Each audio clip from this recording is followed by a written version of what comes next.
on your position. So I have a number of questions with you, 7 in total. So the first one is, with local and European elections being held on the same day, can you outline how it is ensured that the individual votes only in the elections that they're entitled to vote in? So that's the first one. The second one, has the Electoral Commission had difficulty in publishing information around the upcoming referenda where the wording of said referenda is so vague? The third one is, on the topic of disinformation, can Mr O'Leary comment on Catherine Martin's post on X in which he stated that a woman's place is in the home? On the 26th of January, Justice Mary Breaker... I'm absolutely sorry, Senator. I'm going to disallow all of that. We brought in the Electoral Commission to talk in relation to the European elections. We are not conducting a session with the Electoral Commission. The Electoral Commission are essential in relation to what information is out there in the public domain. Senator. Sorry, Senator. How do we know what disinformation? How do we know what's going to be regulated if we're not allowed to ask those questions? Sorry, Senator. There are forums which enable questions to be asked, but one of the things about this committee and about the way the committee system works is you bring in people under the guise of talking on a particular area.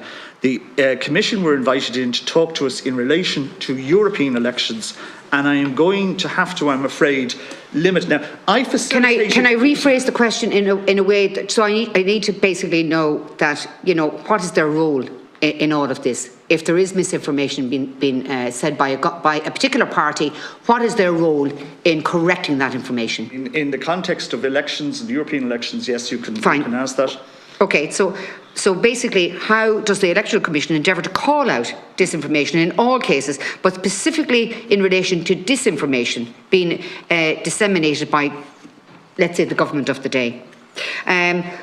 So how can individuals have confidence in the integrity of any election when the government ministers have been flagged for disinformation in relation to what the particular amendments might say, in particular this particular or we're not this particular? Going into amendments, so we're not going into. Okay, so in future elections, would the claim, let's say, for instance, I'm only just using this as an example.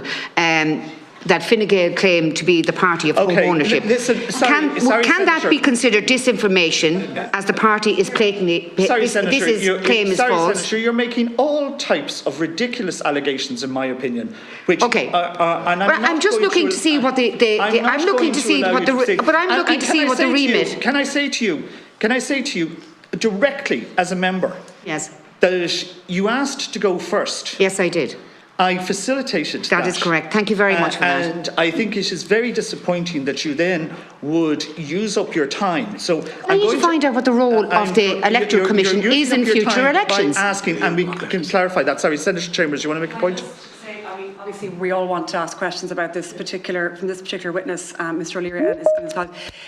I'm conscious that it has happened previously where a member at another committee was not permitted to ask a question that maybe people may or may not like or whatever. I think the member is entitled to ask questions, granted not of the referendum, say on the 8th of March, which is what the question is related to, but more general questions around misinformation, disinformation. Right. I think to protect the committee, that we are seen to be facilitating questions, whether we like them or don't like them. I would not want that. Censorship. It's completely the role of the chair is also to protect the integrity of the committee, and specifically when people are invited into the committee for the purpose of answering questions in a particular area, you concentrate and focus on that area. We don't go out of respect for other committees into other areas that are outside our remit. And that is why general questions in relation to information and misinformation are perfect, but I would prefer they were phrased in asking the Commission. Well, I'll try my best to phrase them in a way that is appropriate to you, Chair. A political dimension. Okay, so and how can we be assured that the Electoral Commission will not, in practice, establish a caste system where government ministers and their cronies in the mainstream media will be free to tell untruths or misinformation while minority viewpoints will be censored? So they're my questions to you, and I hope, Mr O'Leary, that you will ask them, because you play a very, very important role going forward for democracy in this country, and I don't underestimate that. So please, I want to make sure that you have democracy in the palm of your hands, and you're going to mind that democracy and guard it with your life. Thank you. Mr O'Leary. Okay, thank you very much, Senator. There's a lot of ground to cover there. So your first question about different types of elections, different types of entitlements. There's not just local and European Parliament elections in June. We'll also have a referendum on the patent court as well.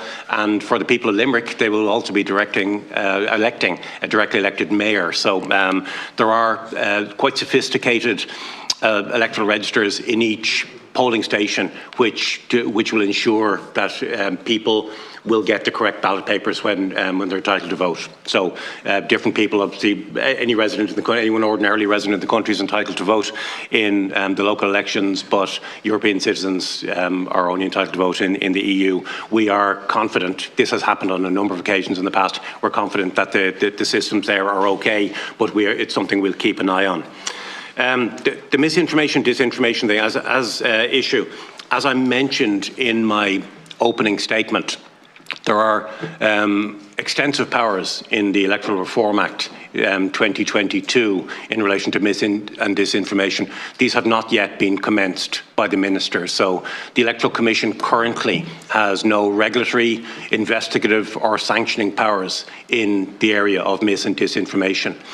What we do have is the obligation to inform citizens about the elections, and if I can split this in two, one is electoral process information. The example that I used was people in Germany being encouraged to write their names on the ballot paper. So many people wrote their names on a ballot paper hoping that they thought they'd be entered into a raffle and that they'd win a prize, you know. So electoral process information. So if somebody came out and said the referendums in March are on March the 9th, we'd simply correct that and say no, they're on March the 8th. You know, so electoral process information is slightly different because it tends to be a bit more black and white. We are very conscious of the right to freedom of expression in this country, and this is a constitutional right. But we're also conscious that we have an obligation that our citizens and the electorate have the right to be informed properly as well.